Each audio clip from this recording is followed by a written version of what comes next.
정기적으로 국정원에서 특수활동비를 전달받은 의혹으로 체포된 안봉근, 이재만 전 비서관에 대해 검찰이 구속영장을 청구했습니다.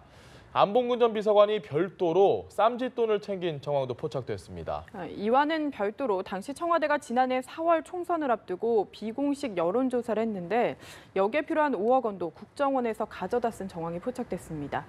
노영희 변호사와 함께 관련 이슈 짚어보겠습니다. 안녕하십니까? 네, 안녕하십니까? 변호사님, 지금 이 기사를 보고 아마 많은 국민들이 좀 당황스럽기도 하고 어이가 없기도 하고, 물론 뭐 관행이었다는 이야기는 있지만 지금 이재만 그리고 안봉근 전 비서관 같은 경우는 금액도 상당히 크고요. 뭐 본인들도 인정을 또 했습니다. 앞으로 어떻게 진행됩니까? 기본적으로 그 특수활동비라고 하는 것이 가지고 있는 은밀성 같은 것들을 생각해 보았을 때 이런 식으로 사용되었을 가능성도 있다는 정도는 사실 예측이 됐었지만 이렇게 노골적으로 40억이 넘는 돈이 청와대로 그냥 곧바로 흘러 들어갔다는 사실은 너무 충격적일 수밖에 없는데요. 그래서 현재 이들에 대해서 특정범죄가중처벌법상 뇌물죄하고 국고손실 혐의를 들어서 영장이 청구됐습니다. 근데 영장이 발부될지 여부에 대해서는 또 다른 의문이 사실은 있습니다. 왜냐하면 돈이 흘러간 것은 맞지만 이 범죄명이 사실 뇌물이 맞느냐에 대해서 좀 여러 가지 설왕설래가 있기 때문에 그 부분은 조금 의심스럽습니다만은 그럼에도 불구하고 지금 현재 국정원이 사용하는 그 특수활동비가 5천억 원인데 1년에 대략 그중에서 사실 얼마 안 돼요. 국정원 입장에서 보자면. 그렇지만 이런 식의 돈이 아무 이유도 없이 정말 잘못된 방향으로 흘러들어갔고 그것을 검증해내고 확인해낼 방법이 전혀 없다라고 하는 것을 본다면 사실은 이 범죄는 매우 중요한 범죄이기 때문에 아마 법원 입장에서도 신중하게 결정할 수밖에 없을 것 같습니다. 네, 지금 이야기를 들어보면 좀 뇌물죄 적용이 어려울 수도 있다 이런 의견이신 것 같아요. 뇌물죄가 성립이 되려면 기본적으로 직무 관련성이 있어야 되고 또 하나는 부정한 청탁이라고 하는 것이 있어야 되는데 실질적으로 이 특수활동비의 용처가 어떤 식으로 사용되는지에 대해서 우리가 지금 가지고 있는 증거가 없지 않습니까? 그렇다면 그냥 돈을 단순히 건넨 것이 직무 관련성이라고 하는 것 측면에서 어떻게 입증이 가능한 것인지 또 실제 그러한 돈이 건너간 이후에 어떠한 결과물이 나왔는지를 확인해내고 객관적으로 입증을 해야 되는데 그것이 아마 어렵다는 거예요. 예를 들면 김영란법 같은 게 만약에 그 당시에 있었다라고 한다면은 사실은 그냥 무조건적으로 적용이 되니까 상관이 없을 수 있는데 이거는 그런 게 아니거든요. 그래서 이 부분과 관련해서 아마도 검찰 입장에서는 많이 고민을 했을 것이긴 한데 지금 법조계 일각에서는 이게 과연 뇌물죄가 성립되는 범죄인가에 대해서도 조금 의문스러운 상황이긴 합니다. 알겠습니다. 지금 이재만 안봉근 전 비서관의 범죄라고까지는 아직은 이야기를 단정을 짓긴 어렵지만 이 사람들이 받은 돈에 대한 이야기를 차치하고 전체적으로 보면 지금 국정원이 뭐 관행이다. 과거에 이런 사례들이 상당히 많이 있었지 않습니까? 언론에도 보도가 되고 근데 그때마다 저희는 저 사람들 참 나쁜 사람들이구나 정도로 넘어갔지. 이렇게 수많은 돈이 아주 정기적으로 각 국가기관에 돌면서 뭐 상납을 했다. 사실 이게 우리 국민 혈세인데 이해가 잘 안 됩니다, 이건. 그러니까 사실은 이제 국가정보원이 사용하는 특수활동비는 기본적으로 5천억 정도이지만 예비비까지 포함하게 되면 9천억 정도가 사실은 돼요. 약 1조네요. 그러니까 전체적으로 따지게 되면 1년에 1조 정도를 함부로 마음대로 써도 된다는 거였는데 그렇기 때문에 사실 이게 문제가 될 수밖에 없는 구조인데 이게 지금 만약에 뇌물죄가 안 된다면은 뭐 업무상 횡령이나 배임죄 같은 것들을 적용해 볼 수는 있겠지만은 문제는 그러한 돈이 왜 흘러 들어갔겠느냐. 또 그 돈이 과연 들어가서 어떻게 사용됐을 것이냐라고 하는 측면이거든요. 근데 예를 들면 안봉근 같은 경우에는 본인이 개인적으로 돈을 따로 받았다는 얘기예요. 그렇다면 1억 원이라고 하는 이 007 가방에 들어있던 현금의 용처는 다른 곳에 있을 수 있다.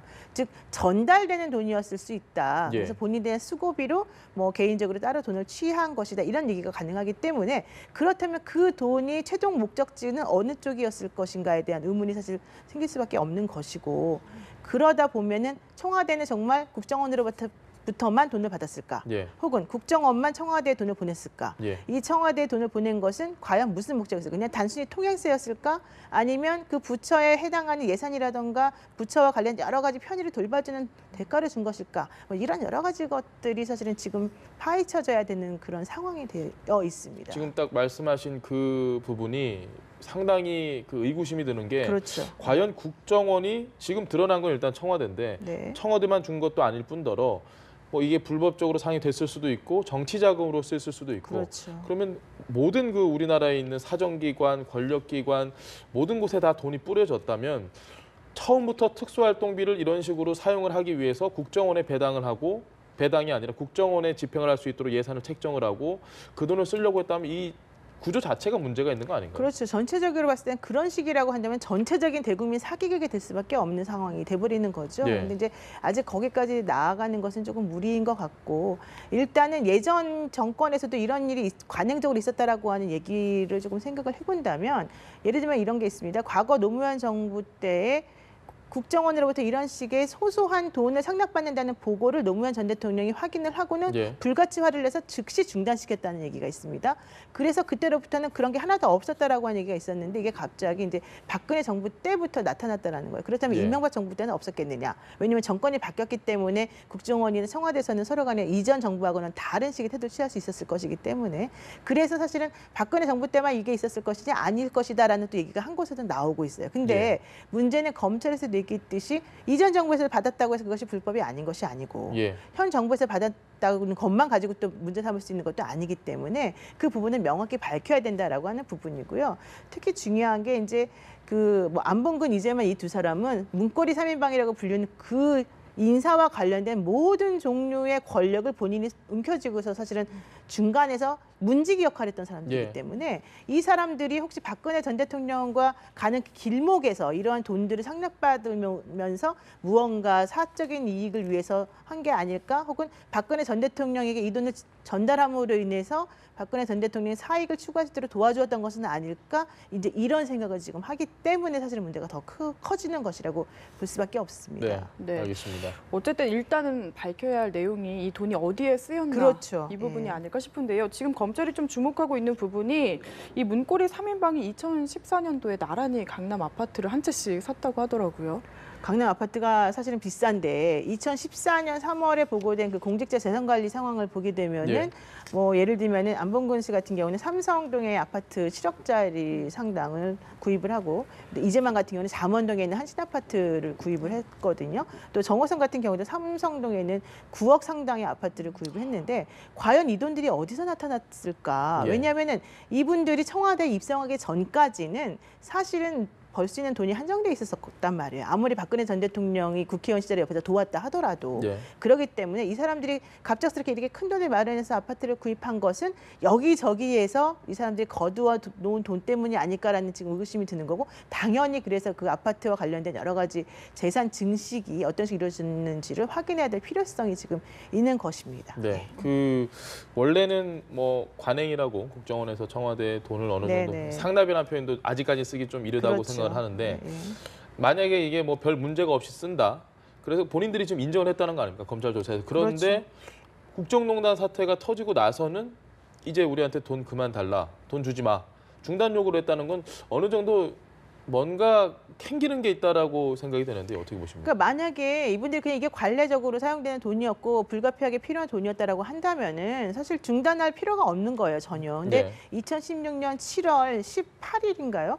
그때 당시에 이제 갑자기 그 우병우 그 처가의 넥슨 땅 예, 예. 거래 보도가 나오고 그리고 26일인가 당시에는 K재단과 미리재단에게 네. 청와대 관여와 관련된 보도가 나왔잖아요. 네. 그러면서 이 정호성, 안봉근, 이재만 이 분들이 국정원에 요구하죠.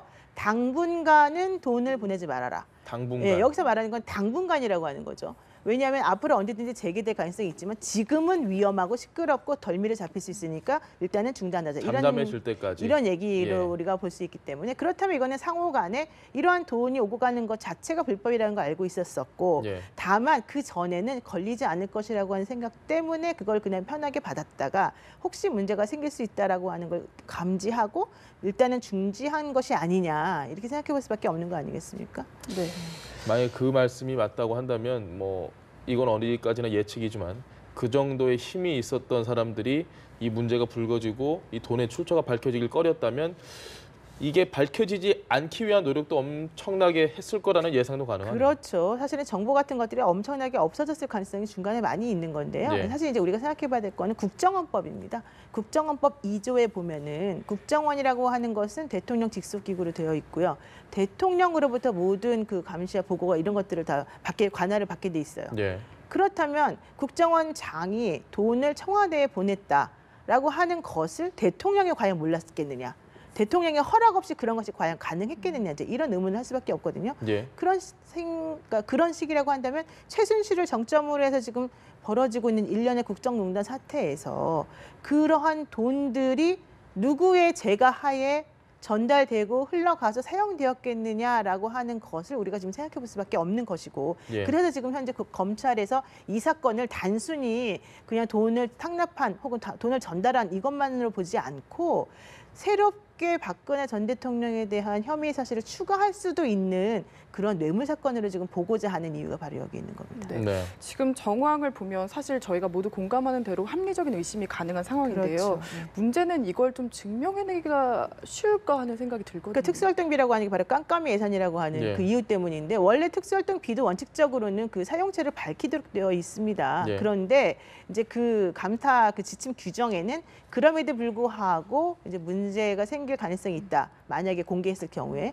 그렇다면 이걸 예외로 할 수 있다라고 하는 그 조항이 있기 때문에 사실 그냥 우리가 그냥 썼습니다라는 식으로 말만 하면 다 넘어가는 네. 돈이었단 말이에요. 그래서 지금 현재 아마 이것을 밝히기는 매우 어려워 보이고요. 지금 이게 밝히게 된 게 이제 기조실장이었던 그 이현수 실장. 예, 실장이 자백을 했기 때문에 지금 이 얘기가 나오게 된 건데 네. 이런 식으로 양심 선언을 해주는 사람이 있지 않고서는 사실은 나오기가 어렵죠. 근데 다만 이 기조실장이 말했다라고 해서 이게 또 100%도 아니에요. 왜냐하면 말이라고 하는 것은 항상 언제든지 거짓말로 연결될 수 있기 때문에 예. 그래서 지금 검찰에서는 객관적인 증거를 찾아내는데 그러니까 주력하고 있다는 얘기가 나오고 있고 그래서 현재 지금 정호성이나 뭐 안봉근 이재만 이분들이 돈을 전달했고 받았습니다라고 하는 걸 인정한 부분 예. 거기까지는 그래도 일단은 다행이다라고 좀 생각하고 있는 거예요. 다만 그 돈이 어디로 흘러갔는지에 대해서 밝혀내는 것은 쉽지는 않아 보여서 아마 그 부분에 지금 초점을 가장 맞추고 있는 것 같습니다. 알겠습니다. 지금 청와대가 이 돈을 어떻게 썼는지에 대한 정황이 하나 좀 드러난 게 네. 그 뭐 진박 감별용이라고 얘기하면 좀 그런데 네. 그 여론조사를 의뢰를 했다고요. 비공개로 그렇죠. 예, 조심조심 여론조사를 했는데 이게 뭐 또 한 10억에서 5억 정도를 국정원에게 전달을 받았고 현금으로. 이걸 왜 국정원 돈을 썼을까요? 청와대 돈으로 하면 안 되나요? 저는 좀 이해가 안 가는 게 사실 예. 청와대에서 뭐 이런 여론조사 하는 것도 좀 사실은 말이 안 맞죠. 예. 이게 지금 총선이라고 하는 건 국회의원을 뽑는 것인데 그래서 그런 것도 이상하지만 또 한다 하더라도 사실은 청와대도 특수활동비가 나옵니다. 그럼요. 200 몇십억 원이. 예. 그러니까 그 돈으로 하면 되는 것인데 이 총선과 관련된 여론조사에 대한 들어간 비용을 지불을 하지 않고 있다가 예. 나중에 이 5억 원 모자라니까 내놔라 해가지고 국정원은 돈을 받아서 줬다는 거예요. 더더군다나 그 당시에 그 4.13 총선을 앞두고 있는 20대 국회와 관련된 여론조사에서 당시에 그 집권 여당에 대한 그 총선 지지도가 높지 않게 나타났더니 이것의 결과를 조작해서 대통령에게 보고했다는 거예요. 그러니까 돈을 이쪽에다가 전가시켜서 받아낸 것도 문제이고 예. 오히려 여론조사 결과를 조작해서 대통령에게 전달한 것도 문제이고 지금 총체적으로 총체적 사실은 난국이네요. 문제가 너무 심각해서 예. 과연 이분들이 어떤 생각을 가지고 국정 운영을 했는지 이것도 사실은 제 입장에서는 사실은 상당히 난감하다 이렇게 볼 수 있습니다. 알겠습니다. 네, 알겠습니다.